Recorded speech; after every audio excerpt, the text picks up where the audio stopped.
가슴을 움켜쥐고 응급실에 실려온 나상훈. 얼굴은 창백했고 이마에는 식은땀이 가득했습니다. 응급실 의사가 심전도를 살펴보며 이야기했습니다. 고혈압과 심장판막 이상이 의심됩니다. 정밀 검사 후에 수술 여부를 결정해야 할 것 같네요. 병실로 이동한 나상훈은 병상에 누워 천장만 바라보고 있었습니다. 61살이라는 나이가 무색하게 여전히 검은 머리카락을 고집하는 남자였죠. 간호사가 병실에 들어오자 상훈은 고개를 돌려 바라봤어요. 안녕하세요. 저는 이번에 담당하게 된 윤서빈 간호사입니다. 병실 생활에 필요한 설명을 드리겠습니다. 윤서빈은 차분한 목소리로 설명을 이어갔습니다. 31살의 그녀는 흉부외과 간호사로 5년 차였죠. 항상 침착하고 성실한 그녀의 태도는 환자들에게 신뢰감을 주었습니다. 내일부터 정밀 검사가 진행됩니다. 오늘은 편안히 쉬세요. 서빈이 병실을 나가려 하자 상훈이 급하게 손을 뻗었습니다. 간호사 양반, 잠깐만요. 서빈이 발걸음을 멈추고 돌아봤습니다. 나 진짜 많이 아픈 거예요? 심장이 이러면 큰일 나는 거 아니에요? 상훈의 목소리에는 불안감이 가득했습니다. 겉으로는 점잖은 모습을 보이려 했지만 질병 앞에서는 누구나 나약해지기 마련이었죠. 정밀 검사 결과를 봐야 정확히 알 수 있습니다. 걱정하지 마세요. 나 아직 죽기 싫은데. 간호사 양반, 나 좀 잘 봐줘요. 제발. 서빈은 담담하게 대답했습니다. 네, 수술 전까지 안정하시고 검사 잘 받으세요. 필요한 것 있으면 호출 버튼 누르시면 됩니다. 병실을 나오며 서빈은 차트를 확인했습니다.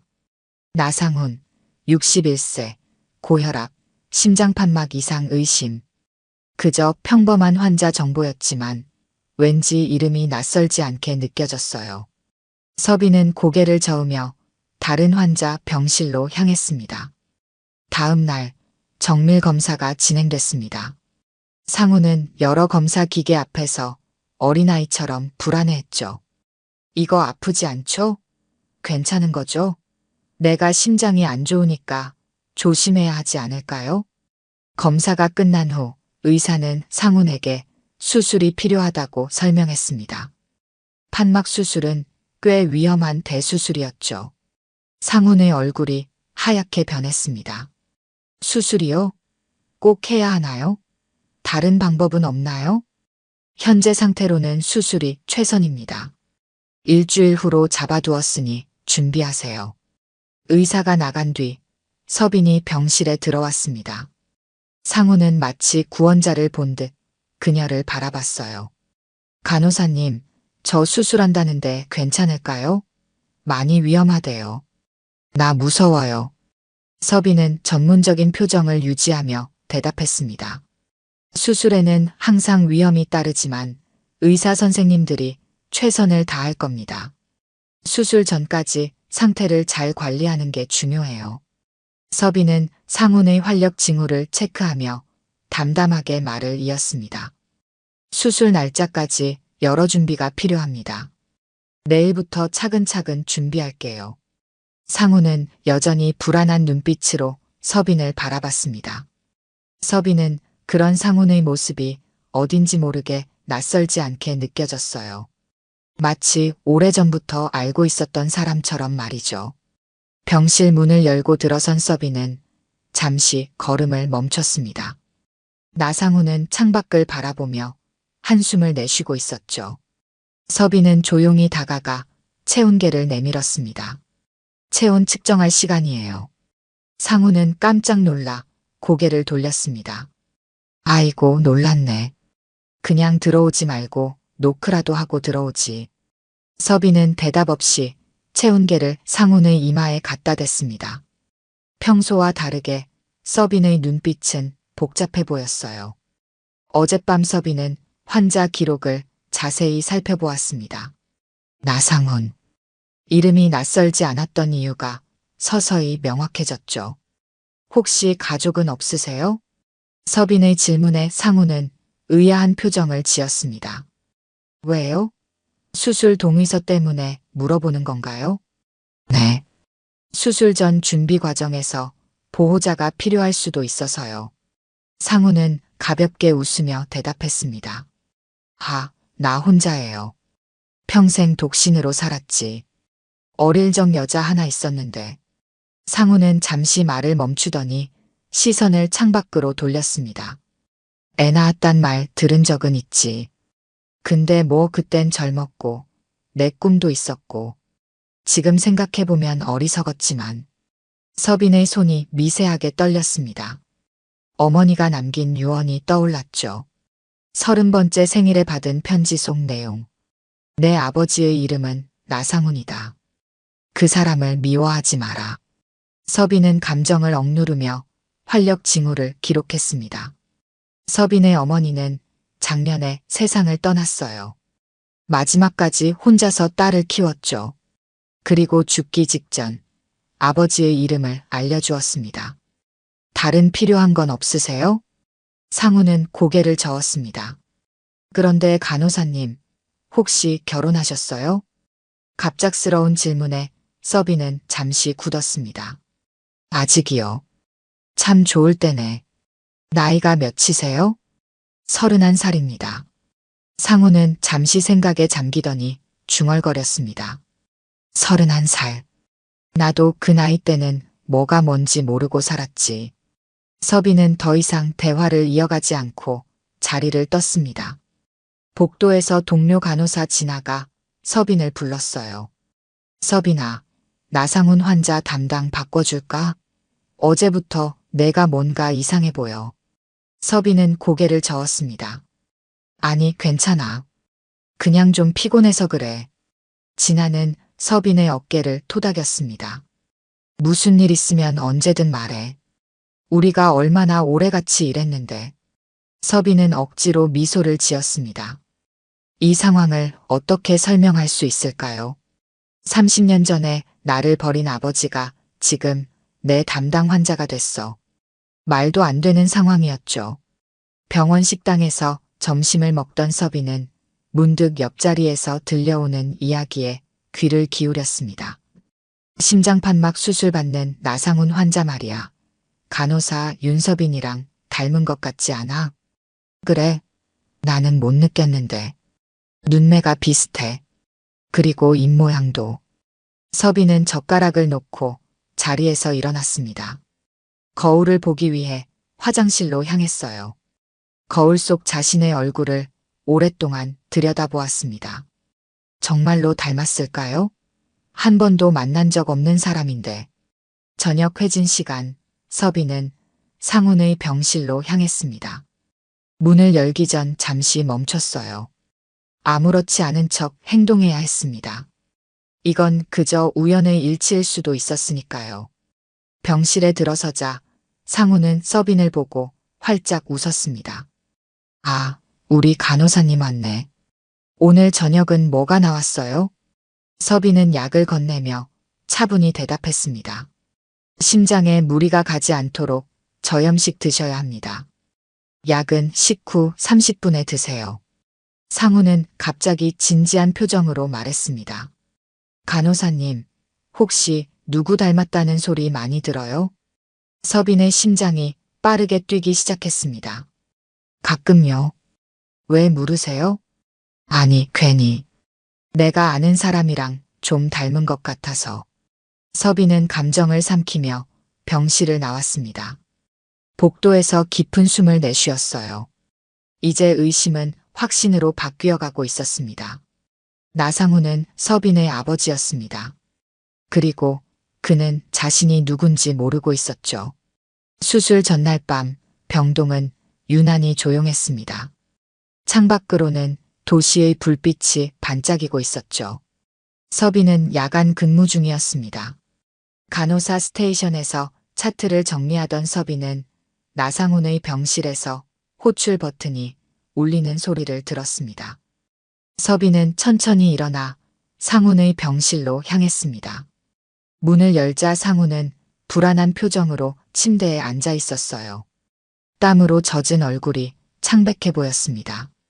무슨 일 있으세요? 상우는 떨리는 목소리로 대답했습니다. 잠이 안 와요. 내일 수술인데 가슴이 너무 아파요. 서빈은 상훈의 심박수를 체크했습니다. 평소보다 높았지만 위험할 정도는 아니었죠. 불안감 때문일 수 있어요. 심호흡하세요. 상훈은 서빈의 손을 갑자기 붙잡았습니다. 따뜻한 온기가 전해져 왔어요. 서빈은 움찔했지만 손을 빼지 않았습니다. 간호사 양반, 나 진짜 무서워요. 나 죽으면 어떡해요? 상훈의 목소리가 흔들렸습니다. 늘 체면을 차리던 모습은 온데간데 없이 사라졌죠. 앞에 있는 건 그저 죽음이 두려운 한 노인일 뿐이었습니다. 내일 수술 안 하면 안 될까요? 다른 방법은 없나요? 서빈은 잠시 상훈을 바라보았습니다. 자신을 버린 남자였지만 지금 이 순간만큼은 그저 환자였어요. 서빈은 천천히 대답했습니다. 수술은 필요합니다. 하지만 의료진이 최선을 다할 거예요. 너무 걱정하지 마세요. 서빈은 수면제를 건넸습니다. 이거 드시면 좀 편안하게 주무실 수 있을 거예요. 상우는 물을 한 모금 마시며 약을 삼켰습니다. 그리고 다시 서빈의 눈을 바라봤어요. 이상하게 간호사님이 옆에 있으면 안심이 돼요. 내 딸이 있었다면 이런 느낌이었을까? 서빈의 가슴이 철렁 내려앉았습니다. 말없이 바라보다 자리에서 일어났어요. 좀 더 편안하게 누워보세요. 약이 금방 효과가 날 거예요. 병실을 나온 서빈은 복도 벽에 등을 기대었습니다. 심장이 빠르게 뛰었죠. 아버지라는 사람이 자신의 존재도 모른 채 옆에 있다는 게 얼마나 이상한 상황인지 실감이 나지 않았습니다. 서빈아, 괜찮아? 동료 간호사 진아가 다가왔습니다. 서빈은 황급히 표정을 정리했어요. 응, 괜찮아. 나상훈 환자가 좀 불안해서. 진아는 서빈의 어깨를 두드렸습니다. 내가 대신 볼까? 너 오늘 좀 힘들어 보여. 서빈은 고개를 저었습니다. 아니야, 내가 할게. 진아는 잠시 서빈을 바라보더니 말했습니다. 그 환자 아까 너랑 닮았다는 얘기하던데. 서빈의 손이 저절로 떨렸습니다. 그래? 응, 눈매랑 입술 모양이 비슷하다고. 혹시 친척 아니야? 서빈은 웃음으로 넘겼습니다. 우연의 일치겠지. 진아가 자리를 뜨자 서빈은 조용히 휴게실로 향했습니다. 창문 앞에 서서 밤하늘을 바라보았어요. 어머니의 목소리가 귓가에 맴돌았습니다. 내 아버지는 내가 임신했다는 말을 듣고 도망쳤어. 하지만 그를 미워하지 마라. 그도 자기 나름의 이유가 있었을 테니까. 어머니는 평생 혼자서 서빈을 키웠습니다. 한 번도 아버지에 대해 원망하는 말을 하지 않았죠. 하지만 서빈은 알고 있었습니다. 어머니가 얼마나 힘들게 살았는지. 휴게실에서 나와 다시 상훈의 병실로 향했습니다. 조용히 문을 열자 상훈은 깊이 잠들어 있었어요. 서빈은 상훈의 얼굴을 가만히 바라보았습니다. 정말 닮았을까요? 거울로 자신의 얼굴을 본 적은 많지만 이렇게 다른 사람의 얼굴에서 자신을 발견하는 건 처음이었습니다. 복도를 걸어가던 서빈은 문득 화장실로 향했습니다. 거울 앞에 서서 자신의 얼굴을 들여다보았어요. 그리고 눈물이 흘러내렸습니다. 31해 동안 한 번도 보지 못했던 아버지. 이제 와서 뭘 바라는 걸까요? 아무것도 바라지 않았습니다. 그저 이 상황이 너무 비현실적으로 느껴졌을 뿐이었죠.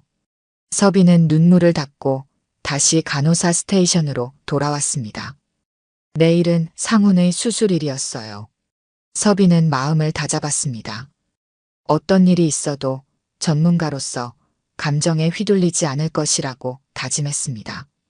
하지만 가슴 한구석에서는 여전히 복잡한 감정이 소용돌이쳤습니다. 버려진 딸로서의 서빈과 전문 간호사로서의 서빈 사이에서 균형을 찾기가 쉽지 않았습니다. 수술 당일 아침, 병원은 평소와 다름없이 분주했습니다. 서빈은 일찍 출근해 상훈의 수술 준비를 점검했죠. 마음속으로는 여전히 복잡한 감정이 소용돌이쳤지만 표정만큼은 평소와 같이 차분했습니다. 상훈의 병실로 향하는 발걸음이 평소보다 무거웠습니다. 문을 열자 상훈은 이미 깨어 있었어요. 창밖을 바라보며 깊은 생각에 잠겨 있었죠. 준비하셔야 합니다. 곧 수술실로 이동할 거예요. 상훈은 천천히 고개를 돌려 서빈을 바라봤습니다. 어제와는 다르게 조용한 목소리로 말했어요. 간호사님, 혹시 기도 같은 거 해주실 수 있나요? 서빈은 잠시 망설였습니다. 예상치 못한 요청이었어요. 저는 종교가 없습니다만 수술 잘 되길 바라는 마음은 있어요. 상훈이 작게 웃었습니다. 그것만으로도 충분해요. 고마워요. 수술 가운으로 갈아입고 소지품을 정리하는 동안 상훈은 가끔씩 서빈을 바라봤습니다. 마치 무언가 말하고 싶은 듯한 표정이었죠. 서빈은 묵묵히 준비를 도왔습니다. 다 됐습니다. 이제 스트레처로 옮기세요. 상훈이 스트레처에 누우자 서빈과 다른 간호사가 함께 수술실로 향했습니다. 복도를 지나는 동안 상훈의 얼굴은 점점 창백해졌어요. 손가락이 미세하게 떨리고 있었습니다. 괜찮으세요? 서빈이 물었습니다. 상훈은 억지로 미소를 지었어요. 아니, 진짜 무서워서 그래. 다들 내가 괜찮을 거라고 말하는데, 근데 만약에 안 괜찮으면 어떡하지? 내가 죽으면. 서빈은 침착하게 대답했습니다. 수술은 전문의들이 집도합니다. 걱정하지 마세요. 하지만 상훈의 불안은 가라앉지 않았습니다. 스트레처 위에서 손을 비비며 중얼거렸죠. 내가 그동안 잘못 살았나? 이렇게 아프게 되는 건가? 내가 사실 평생 혼자 살았어요. 가족도 없고, 내가 이렇게 죽으면 날 기억해줄 사람도 없을 텐데. 서빈은 묵묵히 스트레처를 밀며 수술실로 향했습니다. 상훈은 계속해서 불안한 말들을 쏟아냈어요. 예전에 여자 하나한테 애 맡기고 도망쳤는데 걔 잘 컸을까 모르겠어. 요즘 가끔 생각나더라고. 내가 그때 좀 다르게 행동했다면. 서빈의 걸음이 멈췄습니다. 복도 한복판에서 스트레처가 갑자기 멈추자 상훈이 놀란 눈으로 서빈을 바라봤어요. 서빈의 얼굴은 굳어 있었습니다. 왜 그러세요? 무슨 일 있어요? 서빈은 천천히 스트레처 옆으로 다가갔습니다. 다른 간호사가 의아한 표정으로 바라보았지만 서빈은 아랑곳하지 않았어요. 서빈의 손이 상훈의 손을 붙잡았습니다. 따뜻했습니다. 30년간 한 번도 잡아보지 못한 아버지의 손이었죠. 환자분, 수술 전에 한 대 맞고 가셔야겠어요. 상훈의 눈이 커졌습니다. 서빈은 상훈의 뺨을 향해 손을 들었어요. 그리고 빠르게 내리쳤습니다. 뺨. 복도에 소리가 울렸습니다. 주변에 있던 의료진들이 모두 놀란 표정으로 쳐다봤어요. 상훈은 얼어붙은 채 서빈을 바라봤습니다. 서빈의 눈에서는 눈물이 흘러내리고 있었죠. 왜냐면 제가 그 딸이거든요. 시간이 멈춘 듯 했습니다. 상훈의 얼굴이 하얗게 변했어요. 입이 벌어졌지만 말은 나오지 않았습니다. 서빈은 떨리는 손으로 눈물을 닦았습니다. 윤서빈. 제 이름은 윤서빈입니다. 어머니 이름은 윤미라고요. 기억나세요? 30년 전에 버리고 간 여자와 아이. 상훈은 충격으로 말을 잇지 못했습니다. 서빈은 계속해서 말을 이었어요. 어머니는 작년에 돌아가셨어요. 돌아가시기 전에 아버지 이름을 알려주셨죠. 나상훈. 그리고 병원에 당신이 입원했을 때 이름을 보고 바로 알았어요. 복도는 정막에 휩싸였습니다. 다른 간호사들은 무슨 일인지 몰라 어리둥절한 표정이었죠. 상우는 여전히 말 한마디 하지 못했습니다. 제가 태어나고 한 번도 찾아오지 않았죠.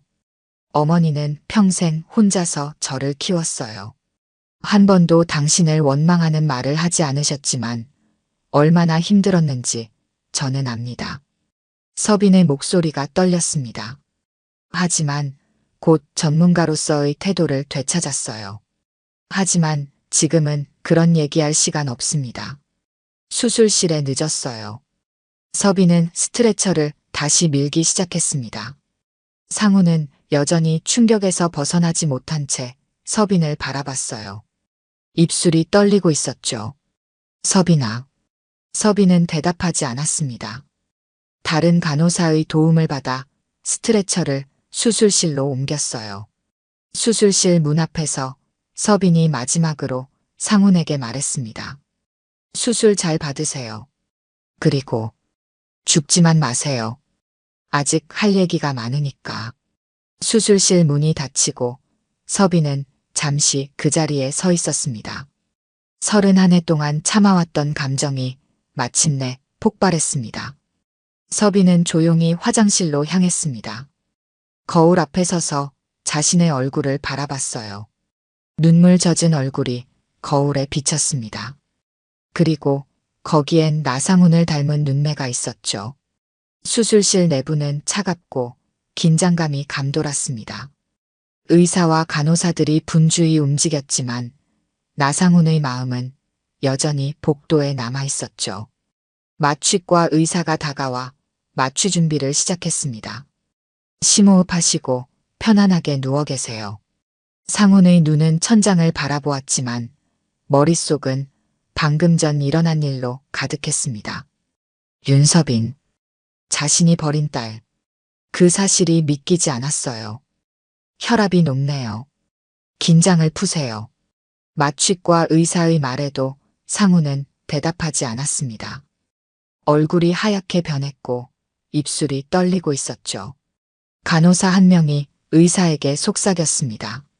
환자 상태가 불안정한 것 같아요. 집도의가 다가와 상훈의 얼굴을 들여다보았습니다. 나상훈 씨, 괜찮으세요? 지금부터 마취를 시작할 건데 불안하신 게 있으면 말씀해 주세요. 상훈은 겨우 입을 열었습니다. 제 딸이요. 의사는 의아한 표정을 지었습니다. 네. 가족이 없다고 기록되어 있는데요. 상훈의 눈에서 눈물이 흘러내렸습니다. 방금 복도에서 제 딸을 만났어요. 의료진들은 서로 눈빛을 교환했습니다. 수술 직전 환자의 정서적 동요는 좋지 않았어요. 마취과 의사가 재빨리 상황을 정리했습니다. 괜찮습니다.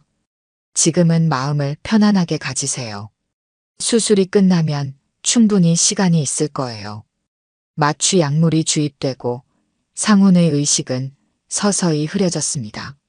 마지막으로 떠오른 생각은 서빈의 얼굴이었죠.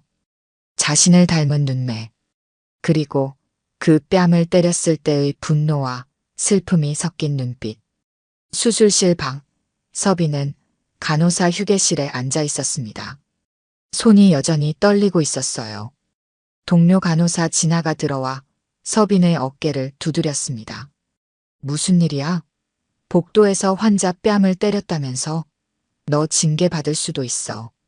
서빈은 고개를 들어 진아를 바라봤습니다. 붉어진 눈가가 모든 것을 말해주고 있었죠.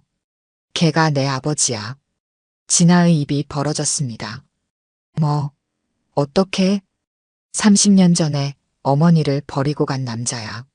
내가 태어난 것도 모르고 살았대. 오늘 수술 직전에 예전에 애 하나 버렸다는 말이 나와서 서빈의 말은 끝을 맺지 못했습니다. 진아는 아무 말 없이 서빈을 안아주었어요. 서빈은 진아의 품에서 울음을 터뜨렸습니다. 31해 동안 쌓아왔던 감정이 한꺼번에 쏟아져 나왔죠. 병원장 사무실에는 무거운 침묵이 흘렀습니다. 병원장은 창밖을 바라보며 한숨을 내쉬었어요. 윤서빈 간호사가 환자를 폭행했다는 보고를 받았습니다. 어떻게 된 일인지 설명해 주시겠어요? 수 간호사는 조심스럽게 말을 이었습니다. 특수한 상황이었습니다. 환자가 서빈 간호사의 친부였고 평생 서로 만난 적이 없었어요. 오늘 수술 직전에 서빈 간호사가 그 사실을 알게 되었습니다. 병원장은 안경을 벗고 눈을 비볐습니다. 그래도 환자를 폭행한 건 명백한 문제예요. 징계위원회를 열어야 할지도 모르겠네요. 수 간호사는 고개를 끄덕였습니다. 물론입니다. 하지만 서빈은 우리 병원에서 가장 성실한 간호사 중 한 명이에요. 이런 일이 처음이고 너무 특수한 상황이었습니다. 병원장은 잠시 생각에 잠겼습니다. 일단 수술이 끝날 때까지 지켜보죠. 환자 상태도 봐야 하고. 수술실에서는 시간이 흘러가고 있었습니다. 의사들은 집중하여 상훈의 심장판막 수술을 진행했어요. 수술은 예상보다 복잡했지만 의료진의 노력으로 순조롭게 진행되고 있었습니다. 서빈은 자신의 사무실에 앉아 창밖을 바라보았습니다. 아버지의 수술이 몇 시간째 진행 중이었죠. 마음속으로는 수술이 잘 되기를 바랐습니다. 아무리 버려진 딸이라 해도 그 사람이 무사히 수술을 마치길 원했어요. 진아가 서빈의 사무실로 들어왔습니다. 서빈아, 괜찮아? 병원장님이 널 찾으셨어. 서빈은 천천히 일어났습니다. 알았어. 갈게.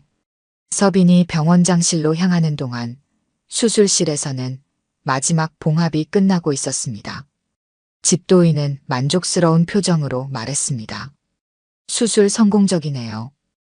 회복실로 옮겨주세요.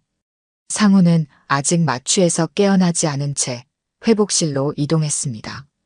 간호사들이 그의 활력 징후를 체크하며 회복 과정을 지켜보았죠. 아무도 복도에서 있었던 일에 대해 말하지 않았지만 모두가 알고 있었습니다. 이 환자가 윤서빈 간호사의 아버지라는 사실을. 병원장실에서 서빈은 진지한 표정으로 자신의 행동에 대해 설명했습니다. 제 행동이 잘못됐다는 것을 인정합니다. 그 어떤 이유로도 환자에게 폭력을 행사해서는 안 되었어요. 징계를 받을 준비가 되어 있습니다. 병원장은 서빈을 바라보았습니다. 일단 한 달간 정직 처분이 내려질 거예요. 병원 윤리위원회의 결정에 따라 추가 조치가 있을 수도 있고요. 서빈은 고개를 끄덕였습니다. 예상했던 결과였어요. 이해합니다. 하지만 한 가지만 부탁드려도 될까요? 말해보세요. 나상훈 환자가 회복될 때까지는 제가 담당하게 해주세요. 제 아버지니까요.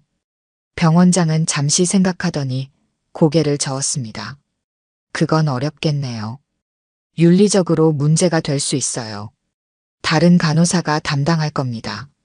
서빈은 입술을 깨물었지만 더 이상 말하지 않았습니다. 병원장실을 나오는 길에 서빈의 눈에서 다시 눈물이 흘렀습니다. 하지만 이번엔 조금 다른 눈물이었어요. 31해 동안 쌓아왔던 감정의 무게가 조금은 가벼워진 듯한 느낌이었습니다. 병실은 조용했습니다.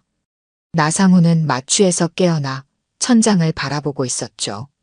몸 전체가 무거웠고 가슴에는 둔한 통증이 느껴졌습니다.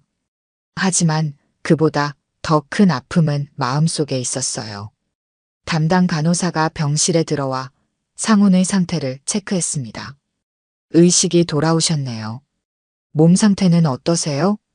상훈은 힘겹게 입을 열었습니다. 괜찮아요. 그런데 윤서빈 간호사는요? 간호사는 잠시 망설이더니 대답했습니다. 다른 업무 때문에 자리를 비웠습니다. 제가 대신 담당하게 되었어요. 상훈은 눈을 감았습니다. 수술 전의 기억이 선명하게 떠올랐어요. 복도에서 서빈이 자신에게 한 말. 그리고 그 뺨을 때렸을 때의 감정. 그 간호사. 정말 제 딸인가요? 간호사는 곤란한 표정을 지었습니다. 저는 자세한 사정을 모릅니다.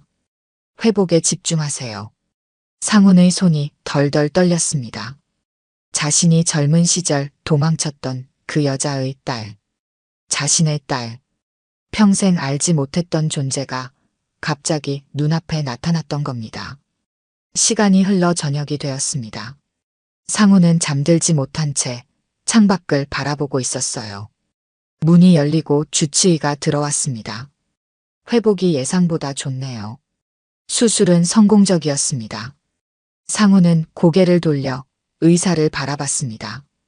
의사 선생님, 혹시 윤서빈 간호사 좀 만날 수 있을까요? 의사는 잠시 침묵했습니다. 그건 지금은 어려울 것 같습니다. 일단 회복에 집중하세요. 의사가 나간 후 병실은 다시 고요해졌습니다. 상훈은 깊은 한숨을 내쉬었어요. 30년 전 자신은 29살이었습니다. 막 취직한 회사에서 승진을 앞두고 있었죠. 그때 만난 여자는 23, 대학을 갓 졸업한 신입사원이었습니다. 짧은 연애 끝에 그녀가 임신했다는 소식을 들었을 때 상훈은 겁에 질렸어요. 회사에 알려지면 승진은 물 건너갈 것이고 결혼은 자신의 계획에 없었습니다. 도망치듯 그녀를 떠났죠. 이후 아이가 태어났다는 소식을 전해 들었지만 모른 척했습니다. 내 인생에 방해가 된다는 생각뿐이었으니까요. 하지만 이제 와서 생각하니 그 모든 것이 얼마나 이기적이었는지 깨달았습니다. 그리고 그 대가로 평생 외롭게 살았던 것인지도 모르겠다는 생각이 들었어요. 밤이 깊어갔습니다. 병실 문이 조용히 열렸습니다. 상훈은 간호사가 회진을 온 줄 알고 눈을 떴어요. 하지만 문간에 서 있는 건 서빈이었습니다. 상훈은 놀라서 몸을 일으키려 했지만 수술 후의 통증에 다시 누워야 했습니다. 서빈은 천천히 병실로 들어왔어요. 병원 규정을 어기고 온 것이었습니다. 어떻게 지내세요? 서빈의 목소리는 조용했습니다. 평소처럼 전문적인 말투였지만 그 속에는 복잡한 감정이 숨겨져 있었죠. 상훈은 떨리는 목소리로 대답했습니다. 괜찮아. 수술은 잘 됐다고 하더라고. 침묵이 흘렀습니다. 어색한 공기가 병실을 감쌌어요. 상훈이 먼저 입을 열었습니다. 진짜 내가 내 딸이니? 서빈은 고개를 끄덕였습니다. 네. 어머니가 작년에 돌아가시기 전에 아버지의 이름을 알려주셨어요. 나상훈. 그리고 병원에 입원하셨을 때 환자 기록을 보고 알았습니다. 상훈의 눈에서 눈물이 흘러내렸습니다. 평생 눈물을 보인 적 없는 사람이었지만 지금은 참을 수 없었어요.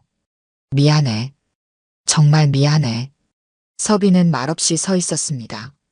마음 한구석에서는 여전히 분노가 남아 있었지만 또 다른 한편으로는 이 순간을 오랫동안 기다려왔다는 생각도 들었어요. 병실에 계신 동안 계속 지켜봤습니다. 처음에는 정말 당신인지 확신할 수 없었어요. 하지만 점점 저와 닮은 부분들이 보이더라고요. 상훈은 눈물을 닦으며 서빈을 바라봤습니다. 정말 닮았습니다. 눈매와 입술 모양, 그리고 말투까지. 마치 젊은 시절 자신의 모습을 보는 것 같았어요. 내 어머니, 잘 지냈니? 서빈은 잠시 창밖을 바라봤습니다. 어머니는 혼자서 저를 키우셨어요. 한 번도 당신을 원망하는 말씀을 하지 않으셨습니다. 오히려 내 아버지를 미워하지 말라고 하셨죠. 상훈의 가슴이 조여왔습니다. 자신이 버린 여자가 그렇게 대인배였다니 더욱 부끄러워졌어요. 어머니는 작년에 암으로 돌아가셨어요. 마지막 순간까지 저를 걱정하셨죠.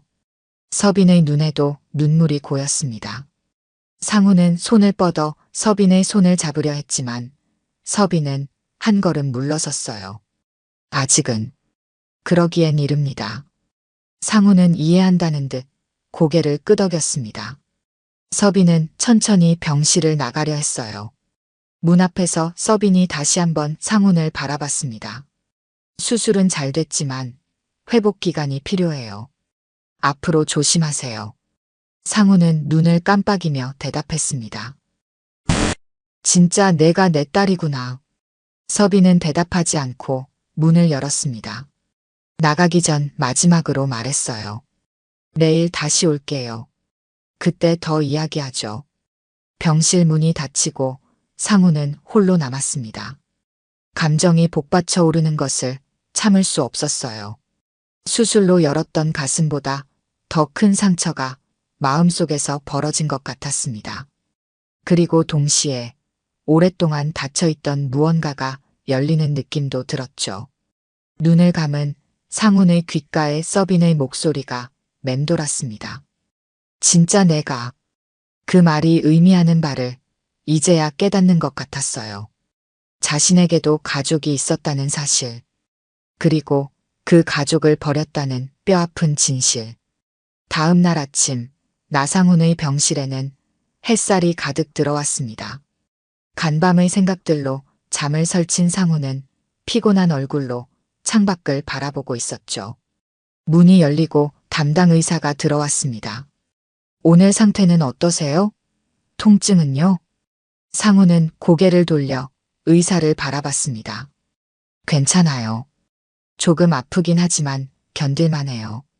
의사는 상훈의 심장 박동을 확인하며 말했습니다. 회복이 빠르네요. 하지만 무리는 금물입니다.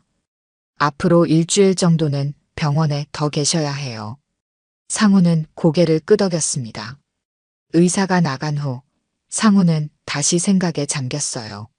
어제 서빈을 만났던 순간이 계속 머릿속을 맴돌았습니다. 자신의 딸, 30년 동안 단 한 번도 만나지 못했던 자신의 핏줄. 오후가 되자 병실 문이 열렸습니다. 서빈이 들어왔어요. 어제와는 달리 사복 차림이었습니다. 안녕하세요. 상훈은 급하게 몸을 일으키려 했지만 통증에 얼굴을 찌푸렸습니다. 무리하지 마세요. 누워 계세요. 서빈은 상훈의 침대 옆 의자에 앉았습니다. 병실에는 잠시 침묵이 흘렀어요. 두 사람 다 어디서부터 이야기를 시작해야 할지 몰랐습니다. 오늘은 병원에서 일하는 날이 아닌가 봐. 상훈이 어색하게 말을 꺼냈습니다. 한 달간 정직 처분을 받았어요. 환자를 폭행했으니까요. 서빈의 말에 상훈은 깜짝 놀랐습니다. 그건 내 탓인데. 내가 병원장한테 말해야겠다. 서빈은 고개를 저었습니다. 아니요. 제가 감정을 통제하지 못했어요. 전문가로서 해서는 안 될 행동이었습니다. 상훈은 한숨을 내쉬었습니다. 자신 때문에 서빈이 불이익을 당한다는 사실이 마음 아팠어요. 그래도 내가 뭐라도 해야. 그런 얘기하러 온 게 아니에요. 서빈의 목소리는 조용했지만 단호했습니다. 상훈은 입을 다물었어요. 서빈은 가방에서 작은 앨범을 꺼냈습니다. 이건 제 성장 앨범이에요. 어머니가 하나하나 정리해 두셨죠. 상훈은 조심스럽게 앨범을 받아들었습니다.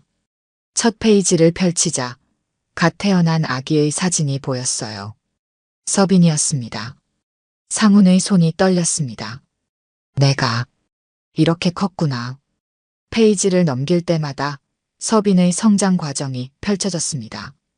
첫 돌, 유치원 입학식, 초등학교 졸업식. 상훈은 한 장면도 함께하지 못했던 순간들을 보며 가슴이 아팠어요. 어머니가 혼자서 너를 키우느라 많이 힘들었겠다. 서빈은 창밖을 바라보며 대답했습니다. 네. 하지만 어머니는 한 번도 불평하지 않으셨어요. 늘 내 아버지는 좋은 사람이야 라고 말씀하셨죠. 상훈의 눈에서 눈물이 흘러내렸습니다. 나는 그렇게 좋은 사람이 아니었는데. 서빈은 상훈을 바라보았습니다. 그의 모습이 처음으로 가여워 보였어요. 그저 나이든 외로운 남자일 뿐이었습니다. 결혼은 왜 안 하셨어요? 상우는 고개를 저었습니다. 모르겠어. 처음에는 경력을 쌓는데 집중하느라. 그 다음에는 적당한 사람을 못 만나서. 그러다 보니 나이만 들었지. 서빈은 손을 뻗어 앨범의 마지막 페이지를 펼쳤습니다. 서빈의 간호사 졸업식 사진이었어요. 옆에는 웃고 있는 어머니의 모습이 보였습니다. 어머니는 제가 간호사가 되는 것을 정말 자랑스러워 하셨어요. 아픈 사람들을 돌봐주는 딸을 두다니 얼마나 행복한지 모른다고 하셨죠. 상우는 사진 속 여자를 바라봤습니다. 많이 변해 있었지만 여전히 아름다웠어요. 그리고 행복해 보였습니다. 자신 없이도 그녀는 행복한 삶을 살았던 겁니다. 내가 너무 미안해. 그땐 무서웠고 바보 같았고. 상훈의 목소리가 떨렸습니다. 가슴 속에서 오랫동안 굳어있던 무언가가 녹아내리는 느낌이었어요. 난 내 어머니에게도 너에게도 아무것도 해준 게 없어. 이제 와서 미안하다는 말이 무슨 소용이 있겠냐만. 서빈은 고개를 들어 창밖을 바라보았습니다. 햇살이 그녀의 얼굴을 비추고 있었어요. 지금도 겁쟁이세요. 하지만 살아계셔서 다행이에요. 상우는 놀라서 서빈을 쳐다봤습니다. 서빈의 눈에서는 눈물이 흘러내리고 있었죠. 어머니는 끝까지 당신을 기다리셨어요. 내 아버지가 언젠가는 돌아올 거야라고. 하지만 그러지 않으셨죠. 상우는 자신의 이기심이 얼마나 많은 사람들에게 상처를 주었는지 깨달았습니다. 어쩌면 그 대가로 자신도 외롭게 살아온 것인지도 모릅니다. 내가 잘못했어. 정말 미안해. 상우는 더 이상 말을 잇지 못했습니다. 그저 오열할 뿐이었어요. 수술로 열었던 가슴보다 더 큰 상처가 지금 열리고 있었습니다. 서빈은 자리에서 일어났습니다. 상훈의 손을 조심스럽게 잡았어요. 당신은 아직 제 아버지가 아니에요. 그냥 우연히 만난 환자일 뿐이죠. 하지만 서빈은 잠시 망설이다 말을 이었습니다. 시간이 지나면 달라질 수도 있겠죠. 상훈은 서빈의 손을 꼭 쥐었습니다. 손에서 전해지는 온기가 위로가 되었어요. 기회를 줘서 고마워. 서빈은 가방을 들고 병실을 나가려다 문 앞에서 돌아봤습니다. 내일 다시 올게요. 그때 어머니 이야기를 더 해드릴게요. 상우는 고개를 끄덕였습니다.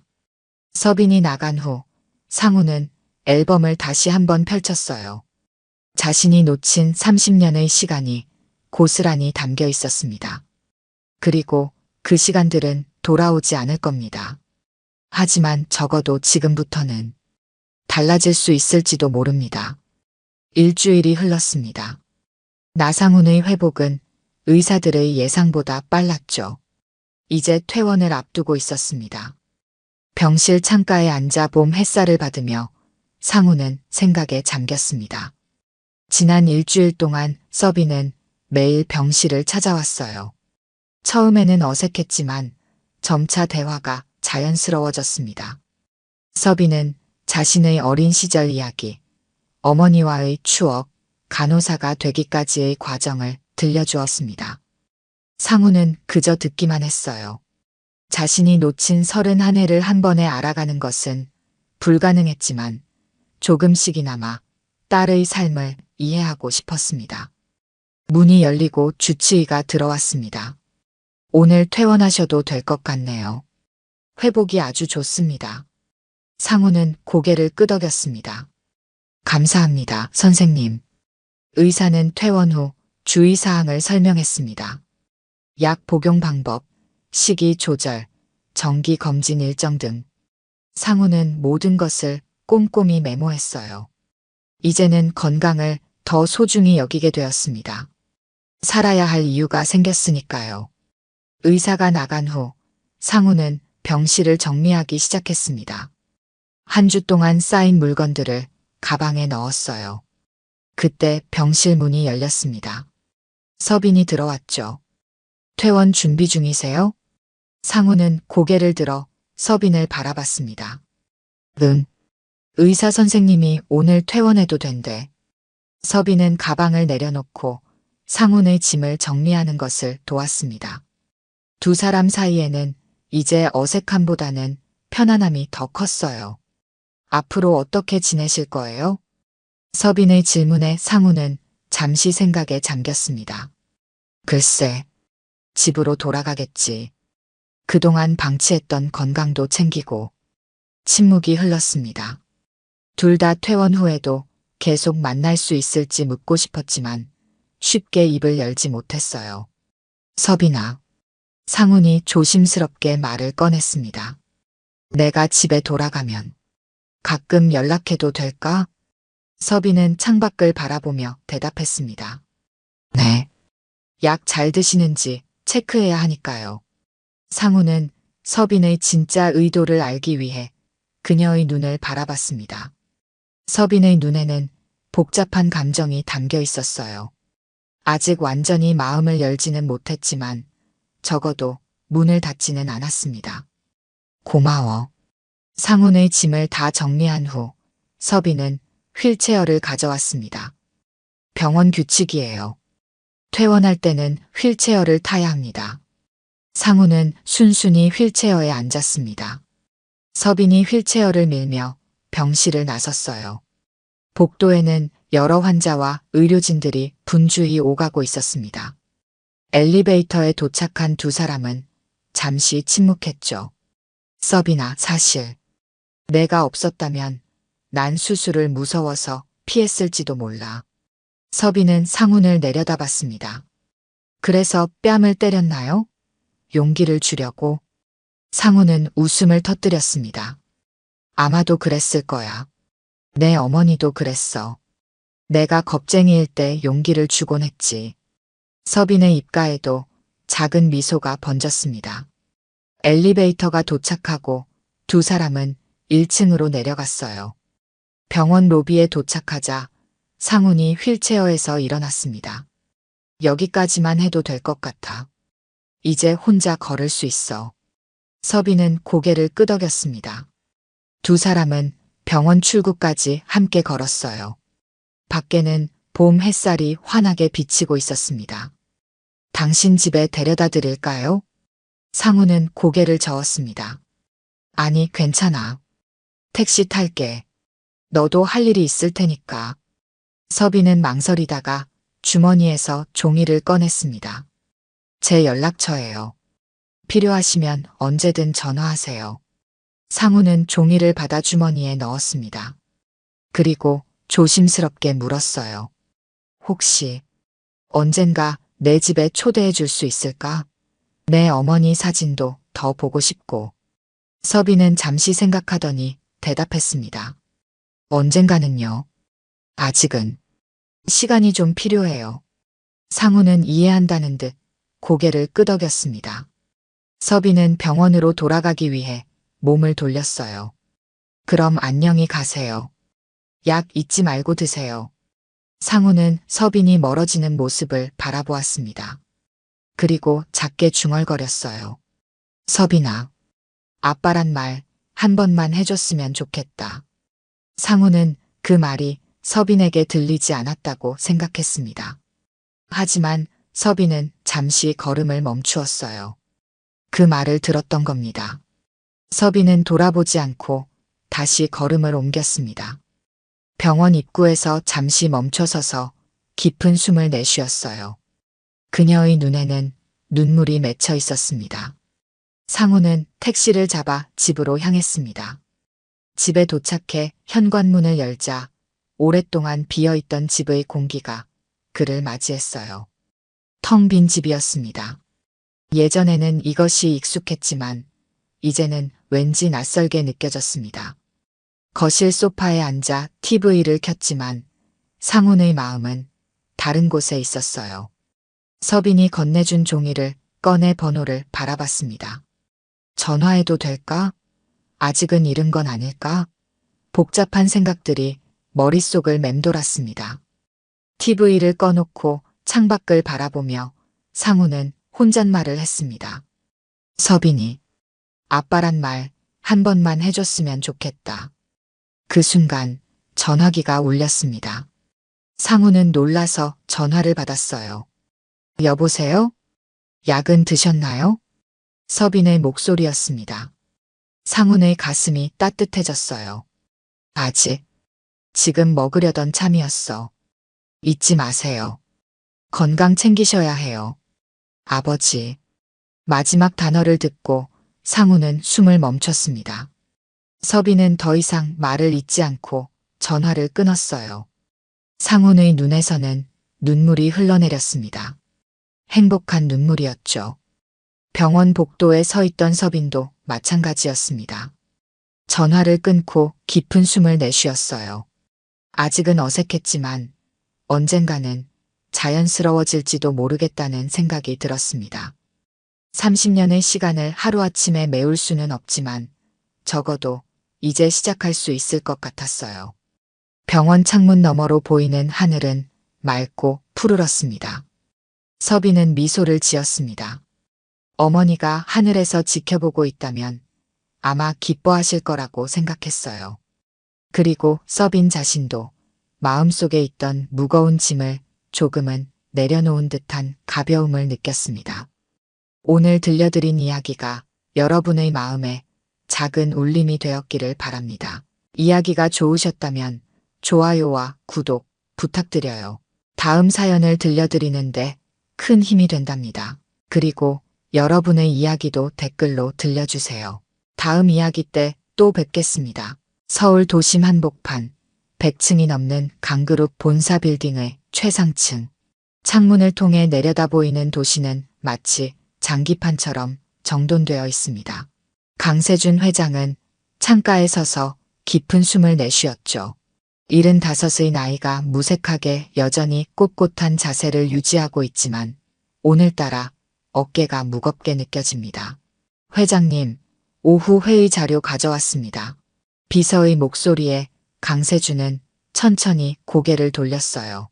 흰 머리카락 사이로 보이는 깊은 주름, 그리고 흐린 눈빛이 그의 피로를 말해주고 있었습니다. 그래. 거기 놓아두게. 강세준은 다시 창밖을 바라보며 서울의 스카이라인을 응시했어요. 자신이 한평생 모든 것을 걸고 쌓아 올린 제국이지만 오늘따라 그 웅장함이 공허하게 느껴집니다.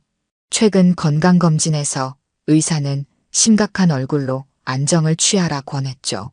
하지만 그에게 일은 마지막 남은 삶의 끈입니다. 40년 전 그는 이미 천재라 불렸어요. 가난한 집안의 유일한 희망이었던 강세준은 명문대에 입학했고 수석으로 졸업하면서 당시 최고 재벌가 중 하나인 윤씨 가문의 사위가 되는 기회를 얻었습니다.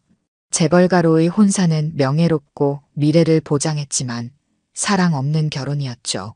회장님, 약 드실 시간입니다. 비서의 말에 강세준은 고개를 끄덕였어요. 하얀 알약 3개를 입에 넣고 물을 한 모금 마셨습니다. 약이 목구멍을 타고 내려가는 느낌이 불쾌했지만 이제는 익숙해진 일상이었죠. 결혼 초기부터 부인과 처가는 그를 인정하지 않았어요.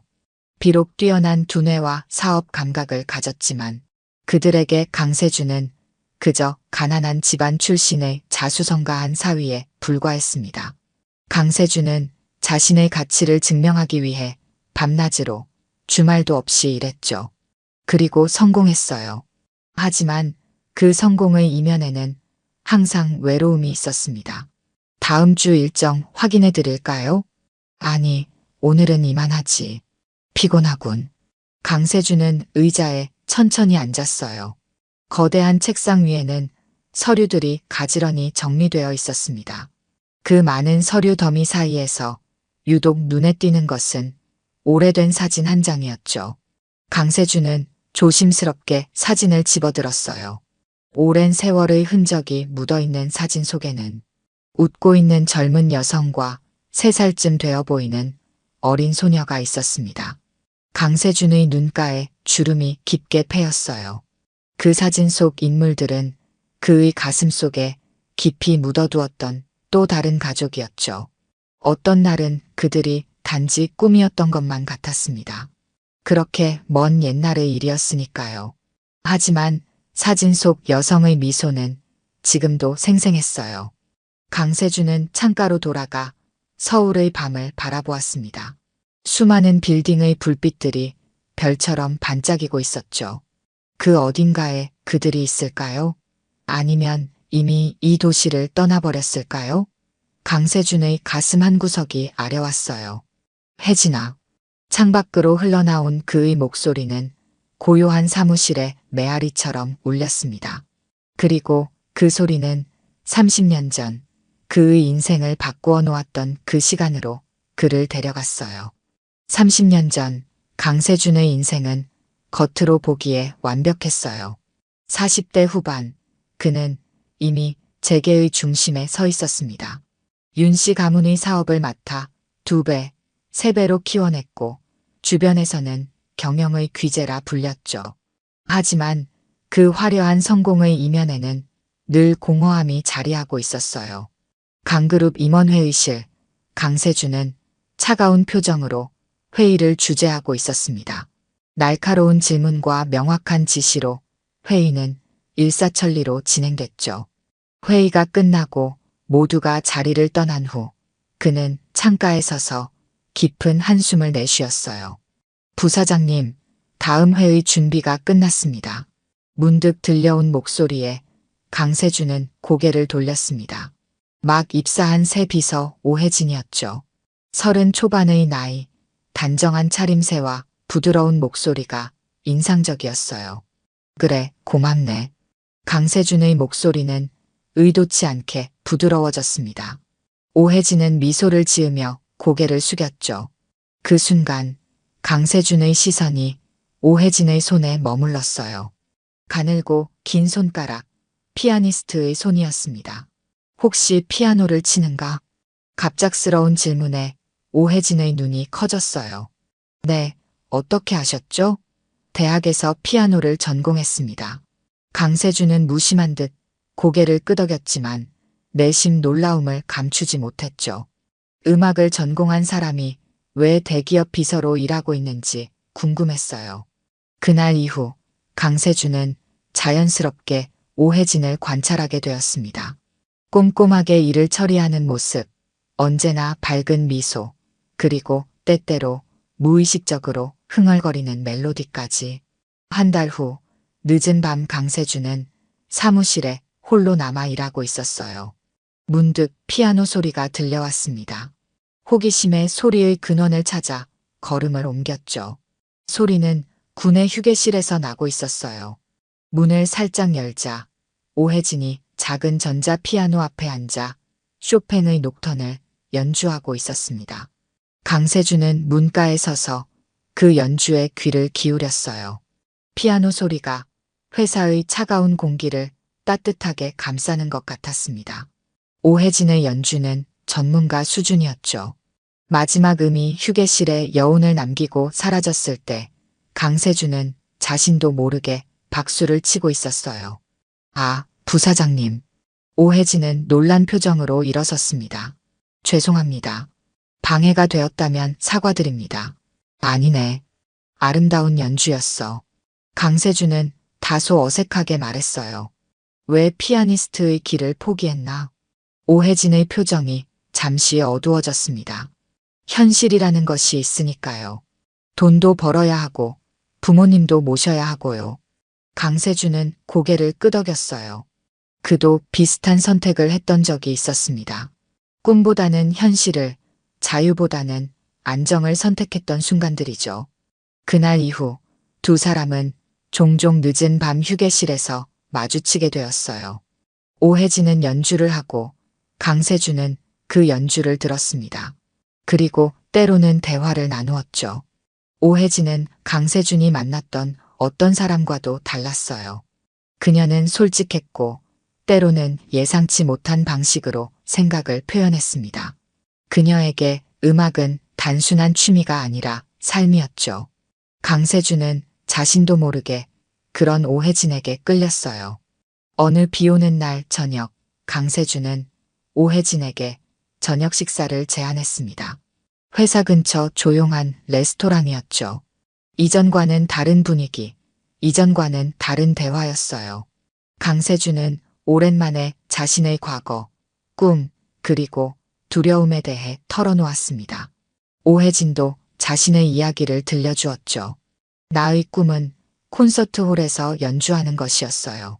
하지만 이제는 그저 좋아하는 사람들 앞에서 연주할 수 있다면 그걸로 충분합니다. 오혜진의 말에 강세준은 가슴이 따뜻해지는 것을 느꼈어요. 그 순간 오랫동안 얼어있던 그의 마음이 조금씩 녹기 시작했습니다. 그날 이후로 강세준과 오혜진의 관계는 급속도로 가까워졌어요.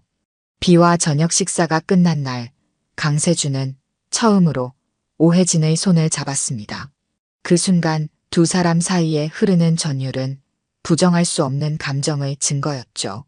강세준은 오랜만에 심장이 뛰는 것을 느꼈어요. 자신도 모르게 오혜진의 눈동자에 빠져들었습니다. 이런 감정을 느껴본 적이 없어요. 오혜진이 작은 목소리로 말했어요. 강세준은 아무 말도 하지 못했습니다. 그저 그녀의 손을 더 단단히 잡을 뿐이었죠. 그날 밤 두 사람은 오혜진의 작은 아파트 앞에서 헤어졌어요. 하지만 강세준의 마음은 이미 그녀의 곁에 남아 있었습니다. 다음 날 강세준은 예정에 없던 출장을 계획했어요. 목적지는 제주도였습니다. 그리고 그 자리에 오혜진도 동행시켰죠. 업무상 필요한 조치입니다.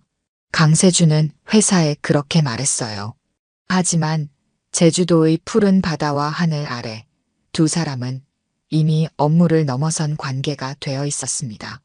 호텔 발코니에서 바라보는 석양, 함께 나눈 와인 한 잔, 그리고 오혜진이 연주해준 즉흥 피아노 연주까지. 모든 순간이 완벽했어요. 나도 모르겠어. 어떻게 이렇게 됐는지. 강세준이 중얼거렸습니다. 오혜진은 그의 손을 잡았어요. 저도 모르겠어요. 하지만 지금 이 순간만큼은 행복해요. 강세준은 처음으로 자신의 감정에 솔직해졌습니다. 결혼 이후 처음으로 진정한 사랑을 느꼈어요. 그것이 옳은지 그른지는 중요하지 않았습니다. 그저 오혜진과 함께 있을 때만 자신이 살아있다고 느꼈죠. 그날 밤 두 사람은 호텔 스위트룸에서 하나가 되었어요. 달빛이 내리쬐는 방 안에서 강세준은 오혜진의 모든 것을 사랑했습니다. 그녀의 눈동자, 그녀의 목소리, 그리고 그녀의 감성까지. 모든 것이 그를 행복하게 만들었죠. 다음 날 아침 강세준은 이상한 꿈을 꾸었어요. 꿈속에서 그는 어린 소녀의 손을 잡고 바다를 걷고 있었습니다. 소녀는 웃으며 그를 바라보았죠. 그 눈동자는 오혜진을 닮아 있었어요. 강세준은 그 꿈이 무엇을 의미하는지 알 수 없었지만 가슴 깊은 곳에서 따뜻함을 느꼈습니다. 제주도에서의 사흘은 꿈처럼 흘러갔어요.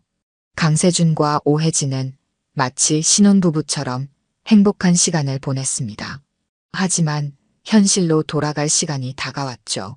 서울로 돌아가는 비행기 안에서 강세준은 오혜진의 손을 꼭 잡았어요. 이게 꿈이 아니었으면 좋겠어. 강세준이 말했습니다. 오혜진은 미소를 지었어요. 꿈이 아니에요. 우리의 현실입니다. 하지만 현실은 생각보다 가혹했죠. 서울에 돌아온 두 사람을 기다리고 있는 것은 복잡한 현실이었습니다. 강세준은 여전히 재벌가의 사위였고 오혜진은 그의 비서였어요. 그들의 관계는 세상의 눈에 용납될 수 없는 것이었습니다. 그럼에도 불구하고 두 사람은 비밀스러운 관계를 이어갔어요. 회사에서는 철저히 상사와 부하 직원으로 행동했지만 밤이 되면 그들은 서로에게 전부가 되었습니다. 강세준은 종종 집에 늦게 들어간다는 핑계로 오혜진의 아파트에서 밤을 보냈어요. 그리고 그곳에서 그는 진정한 행복을 느꼈습니다.